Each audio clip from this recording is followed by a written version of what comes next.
Evidence and relevance. I dey give 100%. My music no go relent. Tell the talk I know they yeah.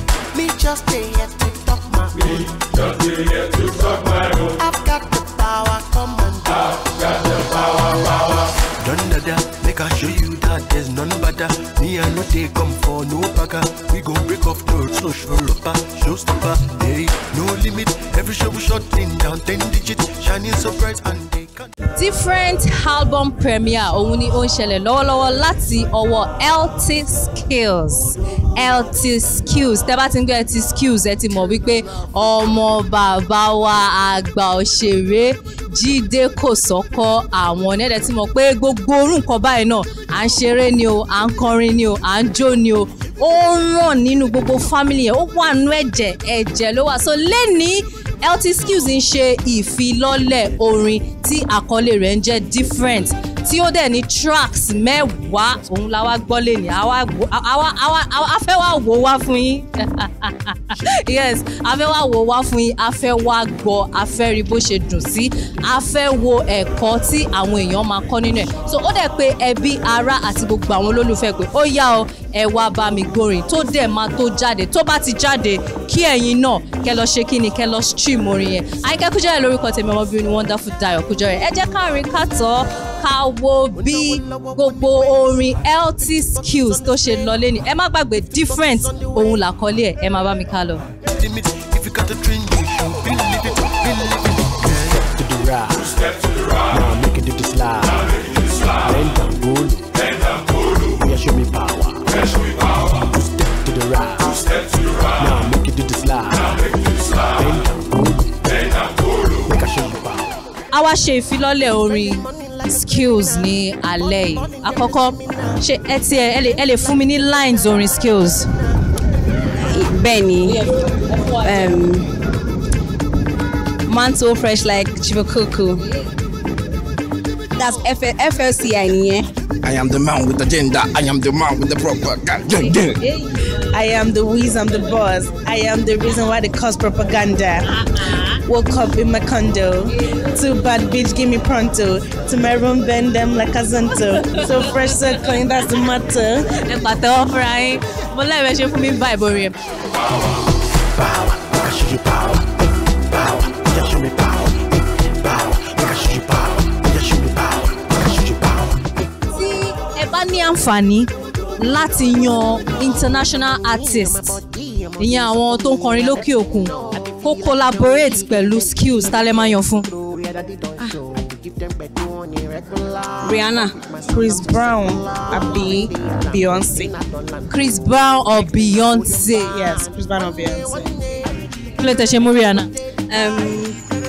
LT Skills máa ń kọ àwọn orin tí máa ń cool nígbà míì so Rihanna ó máa flow in dáadáa yeah ó máa vibe dáadáa ọmọ bó ṣe ń jó Rihanna ọmọ bó ṣe ń ṣe in and out so ó máa fit chemistry yẹn máa lẹ̀ pọ̀. Different ṣe ti gbọ́ gbogbo tracks tó wà ní pátápátá how many tracks ló wà ní album?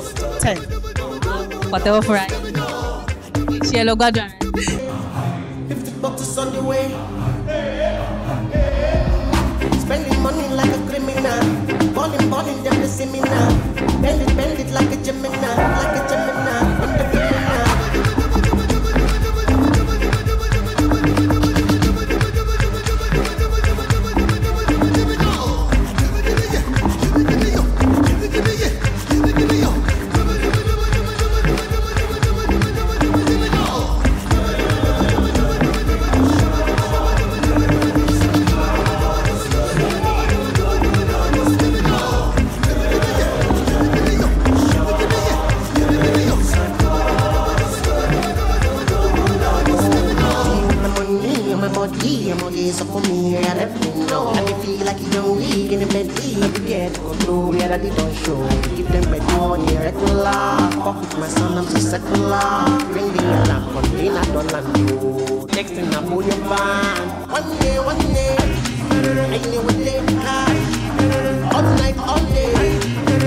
Security bag.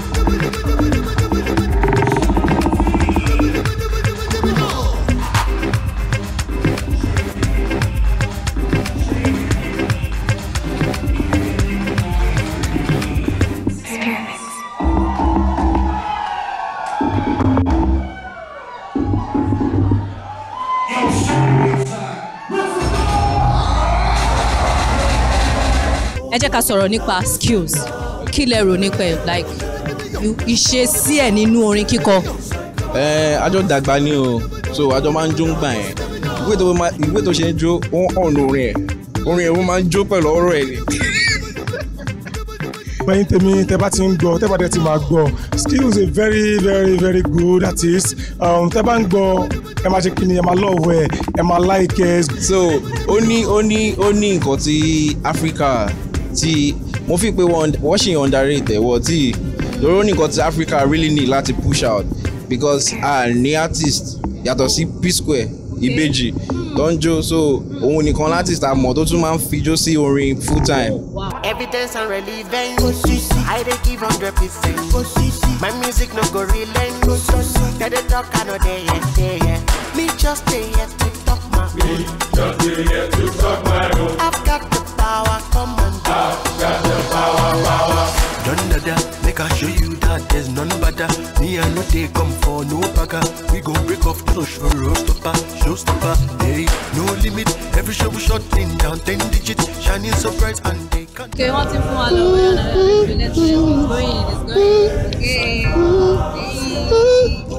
ṣé nínú different nìyẹn náà wà. No, kò sí ní different o. All right, different skills. Different ká sọ pé nǹkan yàtọ̀ ká sọ pé nǹkan yàtọ̀ kí lè tẹ mú title yẹn kí ló different nípa ẹ̀. ẹ kọ́kọ́ wò mí náà ṣe ti rí mi rí mi yàtọ̀ ṣe wípé kọ́lọ̀ ti yàtọ̀ tẹ́lẹ̀tẹ́lẹ̀ ó ń ṣàánú but nísìnyí Jericho boy album yẹn ó ṣe pàtàkì fún mi because inú album yẹn ó láwọn topics kan tí mo that I focused on malo so Yorùbá so and then mo make sure pé anybody tó bá gbọ́ album yẹn wọ́n máa rí kọ́ láti máa kọ́ nínú album pé this song is about pain and I relate to this song pé ọ̀bọ̀ yìí kan nípa nǹkan tí mo ń go through lọ́wọ́lọ́wọ́ and then I wanted people and my fans kọ́ mọ̀ pé LT Skills is more than just kéèyàn máa jó kéèyàn máa kọrin kéèyàn máa pariwo jíbíjíbí no other things tó téèyàn bá máa gbọ́rin mi ó láwọn kankan tó téèyàn máa kọ ó láwọn kankan tó lè bá àwọn òbí wọn máa sọ̀rọ̀ wọ́n lè fi album mi ṣe example kọ́ fi ṣe ìlérí ṣé ìlérí nìkan pé kọ́ fi ṣe lesson fáwọn èèyàn because kọ́ fi ṣe ẹ̀kọ́ fáwọn ọmọdé àtàgbà so the whole point is that I wanted to connect to all my crowds. kí n bí ẹ sọ pé àwọn nǹkan tó ṣe yín nínú like pains ṣé ẹ lè ṣe ẹ feel just ṣé kí ni kó má pọ̀ tẹ fi kọ́ orin yẹn. a kò sọ pé one time last year olùkọ́kọ́ tó ṣẹlẹ̀ sí mi and mo lè sọ fúnra mi pé èmi lè jẹ́ kí gbogbo nǹkan tó jọmọ́ àìsàn gbogbo nǹkan tó jọmọ́ spiritual stroke physical stroke negativity kó weigh me down gbogbo iṣẹ́ tí mo ń ṣe last year ó wá dàbí pé mi ìmọ̀ṣẹ́ ṣe. And then I was going through so much aside from my health issues I was going through so much why that be quick quit orin tí mo kọ. ẹ ti wà okay dada. mo ti wà okay. Quick one how many tracks ló wà nínú album. 10 tracks o. ṣe ní favourite. ẹ má ṣe yẹn. ṣe feature any star. Yes mo feature Leah àti ìkejì mi wà nínú album náà àwọn èèyàn mọ̀ pé tó pé ó mọ̀ ṣe bẹ́ẹ̀ ìkejì wà nínú album then mo feature àwọn artists kan mo feature ọ̀rẹ́ mi kan tó wà ní Senegal orúkọ ẹ̀ ní Kosi nínú breakfast remix then album yẹn ọ̀rẹ́ mi kan tó wà Abuja very important guy ó wà ní first track titled orúkọ ẹ̀ ní E-series so album yẹn ó kọ́kọ́ wà personal for me and the whole idea is for people to just listen to it and then kọ́kọ́ feel nǹkan tó bá ti gbọ́ album yẹn ìdí tí mo fi sọ ní different ni. all right ká lọ enjoy different àbí ẹ ṣeun adúpẹ́ nírí jù báyìí lọ ní ti ìfilọ́lẹ̀ orin LT Skills. If you got a dream